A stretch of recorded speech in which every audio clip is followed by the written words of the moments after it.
আন্তর্জাতিক রাজনীতির অঙ্গনে নতুন করে আলোচনার জন্ম দিয়েছে মার্কিন প্রেসিডেন্ট ডোনাল্ড ট্রাম্পের একটি দাবি। চীনের প্রেসিডেন্ট শি জিনপিংকে লেখা তার একটি চিঠির পর বেইজিং নাকি ইরানকে অস্ত্র না দেওয়ার আশ্বাস দিয়েছে। ট্রাম্প আরও দাবি করেন, হরমুজ প্রণালী খোলা রাখার সিদ্ধান্তেও চীন সন্তোষ প্রকাশ করেছে।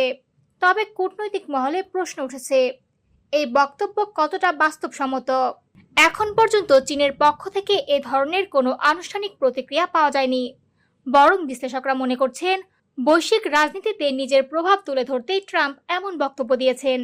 এদিকে মার্কিন গোয়েন্দা সংস্থাগুলোর সাম্প্রতিক প্রতিবেদন এবং ফিনান্সিয়াল টাইমসের তথ্য ভিন্ন ইঙ্গিত দিচ্ছে। এসব সূত্রে বলা হয়েছে, চীন শিগগিরই ইরানকে উন্নত মানের বিমান প্রতিরক্ষা ব্যবস্থা সরবরাহ করতে পারে।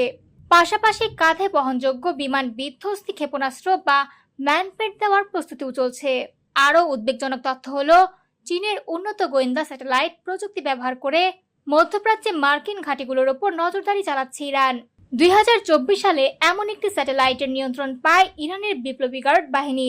এই প্রযুক্তিগত সহায়তার ভিত্তিতেই সিরিয়া, জর্ডান ও ইরাকে অবস্থিত মার্কিন ঘাঁটিগুলোতে ড্রোন ও ক্ষেপণাস্ত্র হামলার অভিযোগ উঠেছে।